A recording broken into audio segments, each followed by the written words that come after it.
Sage Mass 90 and Mass 200 sales order entry gives you access to important customer and item information without switching modules to open additional screens of information. This extended functionality and the use of keystrokes instead of mouse clicks can speed up your data entry process. In this tutorial, we'll give you a tour of these sales order entry features and functions. So let's jump right in and get started by going over to the task menu tree and select Modules, Sales Order, Main, Sales Order Entry. Here we have a blank sales order entry window. We'll begin our demonstration with the Defaults button. Since we're showing extended functionality in this tutorial, this would also be a good time to point out some time-saving keyboard shortcuts as well. You may have noticed that in many Windows programs, including Sage Mass 90 and Mass 200, field names and tab labels often have one letter underlined. The underlined letter is the Alt key combination for making the selection or action. For buttons without a label, the Alt key combination is often shown as a tooltip when you hover over the button. We'll use shortcuts in a few places within this tutorial, but mostly we'll rely on our mouse so you can see what we're selecting. So returning to the Defaults button, instead of clicking with our mouse, we'll use the keyboard shortcut Alt-F to open the Defaults window. Here we can set some values that will save us time by automatically populating new sales orders with these defaults. We'll change our default order type to Quote, and we'll close the window by hitting OK. A message displays asking if we would like to save the changed default values for future order entry sessions. We'll go ahead and click Yes.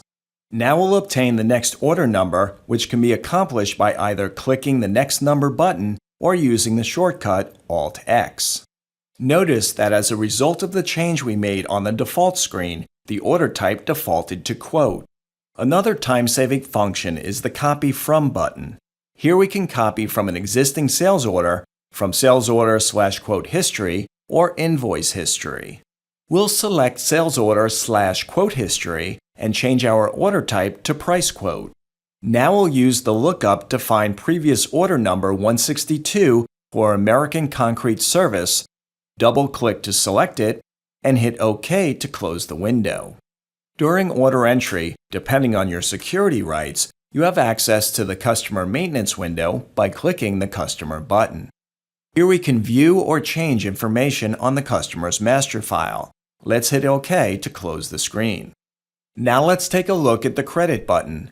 There's no better time to collect on past due balances than when a customer is placing a new order, and with a quick review of this screen, you'll readily see where your customer stands. Let's hit OK to close the screen. Now we'll move to the Lines tab, and looking at the tab label, you can see that the number 3 is underlined, so we'll use the shortcut Alt-3 to open the tab. Earlier in this tutorial, we copied an order from history, and this action brought in the lines that you see here. We can change the layout of this screen using the Change View icon that you'll find just beneath the Credit button. Clicking here moves the secondary grid from the bottom to the right side of the window. You can easily toggle between these views depending on the information you need to see. Now let's review the functionality of the icons above the line detail. Clicking the flashlight opens the Alias Item list, and you can select an item from this list to populate the lines on your order.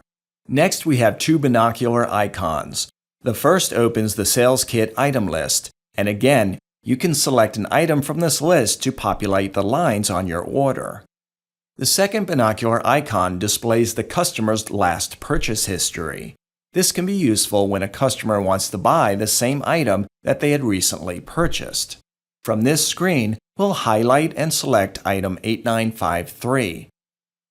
Now that we're on a line with an item selected, a drill down button appears next to the binoculars icon. Clicking the drill down button opens the Item Quantity Inquiry screen to display quantity status of the item in each of our warehouses. This is particularly useful when we're out of stock locally, since we can see what's available at other locations as well as what's on purchase order, sales order, and so on. Now let's close the screen and notice that there's a drop-down list beside the drill down button. Clicking the arrow reveals a list of various item-related inquiries. Note that some of these may be restricted based on the user's security rights.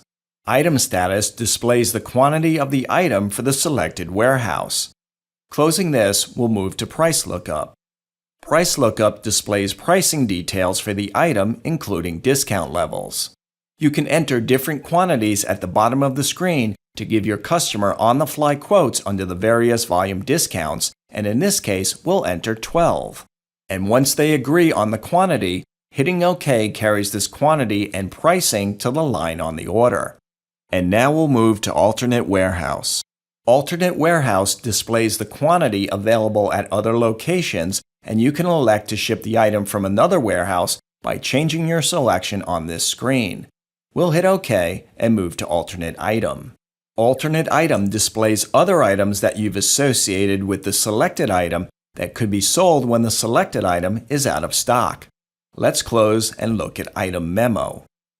Item Memo displays any notes that are attached to this item. Now we'll move to Item Maintenance. Item Maintenance allows you to make changes to the item on the fly, as well as view details under the various tabs. Note that this feature is security dependent. Now we'll close and move to Item Inquiry. And Item Inquiry launches the inquiry screen. Now moving over to the middle of the window, you'll find a text icon. Clicking this icon displays the item's extended description. Let's close the window, and now we'll complete the order by going to the Totals tab, and we'll use the keyboard shortcut Alt-4. In the lower left corner, there are two quick print buttons, one for printing the order and the other for printing the picking sheet. And that completes our quick tour of some of the extended functionality that you'll find in Sales Order Entry. So to recap, Sales Order Entry has button functionality to access important customer and item information without having to switch modules to open the additional screens of information. This functionality and the use of keystrokes instead of mouse clicks can speed up your data entry process. Give us a call for assistance with this or any other feature in your Sage Mass 90 or Mass 200 system. Well, that's it for this tutorial. Bye for now.